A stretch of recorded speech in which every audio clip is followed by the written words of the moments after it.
అందరికీ నమస్తే, welcome to our channel. Present మనతో పాటు గెస్ట్గా ఉన్నారు senior TDP leader Kancharla Vijayabhaskar గారు. సార్ నమస్తే అండి. నమస్కారం అండి రామకృష్ణ గారు. సార్, మన రాష్ట్రంలో జగన్మోహన్ రెడ్డి గారి హయాంలో ఎవరైనా వేరే రాష్ట్రం నుంచి కావచ్చు, లేదంటే వేరే దేశం నుంచి కావచ్చు, మన రాష్ట్రంలో పెట్టుబడి పెట్టాలి అంటే ఒక భయం. ఉన్న వాళ్ళనే బయటకు తరిమేస్తున్నారు ఈ జగన్మోహన్ రెడ్డి గారు. మన పరిస్థితి ఏంటి, ఎందుకు మనం నష్టాల్లోకి ఎందుకు వెళ్ళాలని చెప్పేసి సో ఎంత ఇంట్రెస్ట్ ఉన్నా సరే దాన్ని చంపుకున్నారు. అయితే ఇప్పుడు కూటమి ప్రభుత్వం అధికారంలోకి వచ్చిన తర్వాత సో ఎవరైతే పెట్టుబడులు పెడుతున్నారో వాళ్ళని ఆకర్షించి సదస్సులు పెడుతున్నారు. ఎక్కడ వేరే దేశం నుంచి ఎవరైతే పెట్టుబడిదారులు ఉంటారో వాళ్ళు వచ్చిన తెలిసిన వెంటనే నారా లోకేష్ గారు అక్కడ వాలిపోతున్నారు, వాళ్ళ వెంటనే కూడా ఆకర్షిస్తున్నారు. సో మన రాష్ట్రానికి పెట్టుబడులు తెచ్చేలాగా ఇప్పుడు దేశంలోనే ఏకంగా 2వ స్థానంలో ఉంది మన రాష్ట్రం పెట్టుబడుల్లో. సో దీని గురించి, ఈ ఘనత గురించి మీరేం చెప్తారు సార్? మీరు అన్నమాట వాస్తవమే. జగనాసుడు పరిపాలనా కాలం 5 సంవత్సరాల్లో పోతే క్విట్ ప్రోకో అడిగారు. వీలు కాదంటే మరి కమిషన్ అడిగారు, భాగస్వామ్యం అడిగారు. ఇవన్నీ వాళ్ళకి కొత్తగా అనిపించాయి. దేశ విదేశాల నుంచి వచ్చినటువంటి పెట్టుబడిదారులకి కొత్తగా అనిపించాయి. ఏంట్రా ఇది, వచ్చి రాగానే భాగస్వామ్యం అడుగుతున్నాడు, అదేవిధంగా కమిషన్ అడుగుతున్నాడు, లేకుంటే కమిషన్ అంటాడు, భాగస్వామ్యం అంటాడు, లేకపోతే మీరు వెళ్ళిపోండి అంటాడు.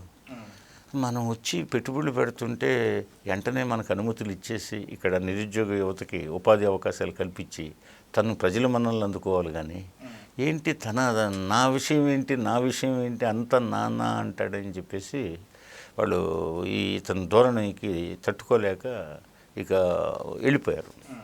అదేవిధంగా లూలు లాంటి కంపెనీని తరిమేశాడు. అదేవిధంగా కియా చంద్రబాబు నాయుడు గారి హయాంలో ఇప్పుడు 20 లక్షల కార్లు డెలివరీ ఇచ్చింది. మరి అక్కడ ఆ ప్రాంత ముఖ చిత్రమే మారిపోయిన పరిస్థితి కియా రాకతో. అయితే కియాకి సంబంధించి కొంత అనుబంధ పరిశ్రమ వేరే ఏర్పాటు చేయబోయింది. అదే కియా కంపెనీ.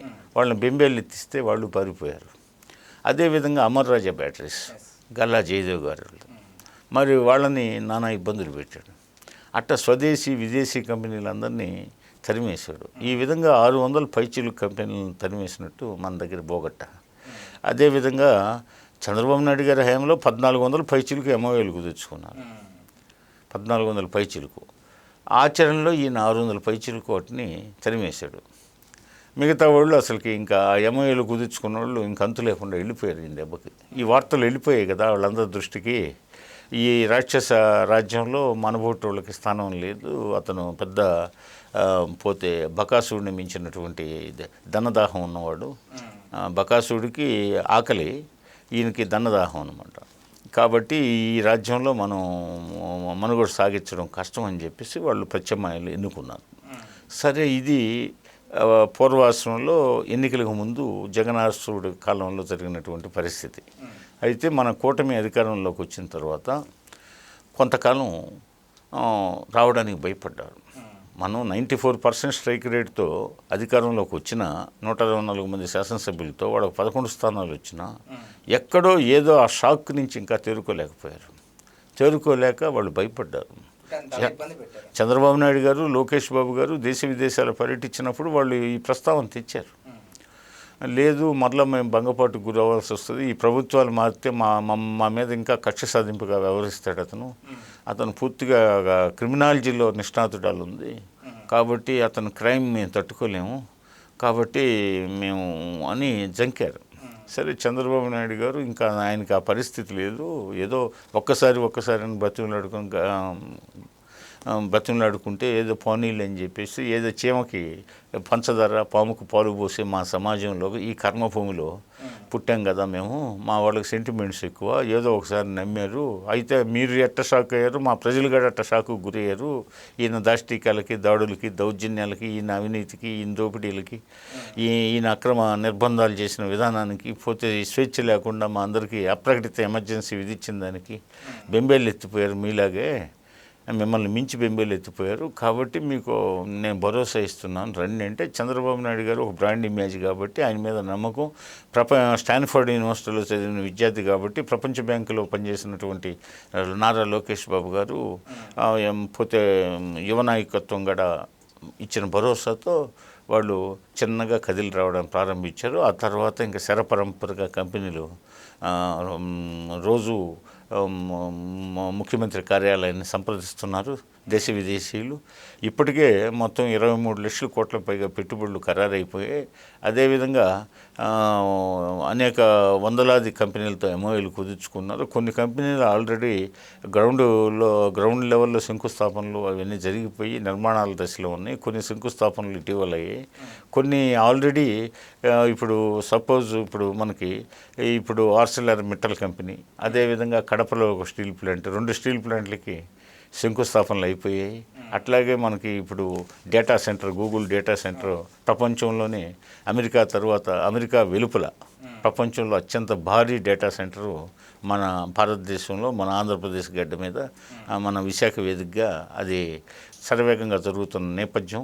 అదేవిధంగా అదేవిధంగా మనకి విమాన తయారీ భాగాలకు సంబంధించి, రాకెట్ తయారీ భాగాలకు సంబంధించి, అదేవిధంగా బుల్లెట్ 2 చక్రాల వాహనం తయారీ దగ్గర నుంచి, అదేవిధంగా గ్రీన్ హైడ్రోజన్ దగ్గర నుంచి, గ్రీన్ అమోనియం దగ్గర నుంచి, అదేవిధంగా సోలార్ విండ్ దగ్గర నుంచి, అదేవిధంగా పోతే ఇక్కడ మనకి ఇది చిప్స్, సెమీ కండక్టర్స్ దగ్గర నుంచి ఇలా అనేక పరిశ్రమలు పరంపరగా వస్తున్నాయి. పోతే నిత్యాన్వేషణలో ముఖ్యంగా మన యువనాయకుడు లోకేష్ బాబు గారు నిత్యాన్వేషణలో ఉన్నారు. ఎప్పటికప్పుడు వాళ్ళంతా లోకేష్ బాబు గారు సంప్రదింపులు చేయడం, వాళ్ళు తర్వాత సీఎంఓ కార్యాలయాన్ని సంప్రదించడం, తర్వాత ఇమీడియట్గా వారం రోజుల్లోనే అన్ని అనుమతులు వాళ్ళకి సింగిల్ విండో విధానం ద్వారా, ఈజ్ ఆఫ్ డూయింగ్ ద్వారా శరవేగంగా పనులన్నీ జరుగుతున్నాయి. చాలా సాటిస్ఫాక్షన్తో ఉన్నారు. పోతే అక్కడ వచ్చేటటువంటి ఆ పరిశ్రమలకు, డేటా సెంటర్లకి, వాళ్ళకి వాటర్ ప్రాబ్లం లేకుండా చేయడానికి కూడా గోదావరి నుంచి పోలవరం వాటర్ ఈ నెల చివరికల్లా అనకాపల్లి దాకా వెళ్తూ ఉన్నాయి. కాబట్టి భారతదేశంలో మొట్టమొదటిసారిగా మనం రాజధాని ప్రాంతంలో అన్ని రాజధానులు నీటి ఎద్దడిని ఎదుర్కొంటున్నాయి. నీటి ఎద్దడి లేని రాజధానిని చూడబోతున్నాం, అమరావతిని. కృష్ణా జీవనది పక్కన ఉంది.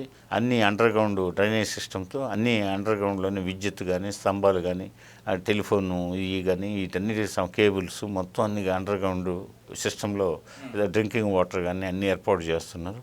అక్కడ చాలా పరిశ్రమలు, యూనివర్సిటీలు, అనేక విద్యా సంస్థలు రాబోతున్నాయి.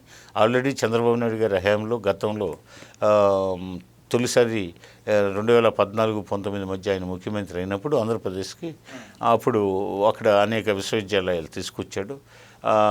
అమృత యూనివర్సిటీ, అదేవిధంగా ఎస్ఆర్ఎం యూనివర్సిటీ, విట్టు ఇవన్నీ తీసుకొచ్చాడు. అట్లాగే ఎయిమ్స్ గారు తీసుకొచ్చాడు, పెద్ద ఆల్ ఇండియా మెడికల్ ఇన్స్టిట్యూట్. అదేవిధంగా ఇప్పుడు అనేక విద్యా సంస్థలు త్వరలో రాబోతున్నాయి.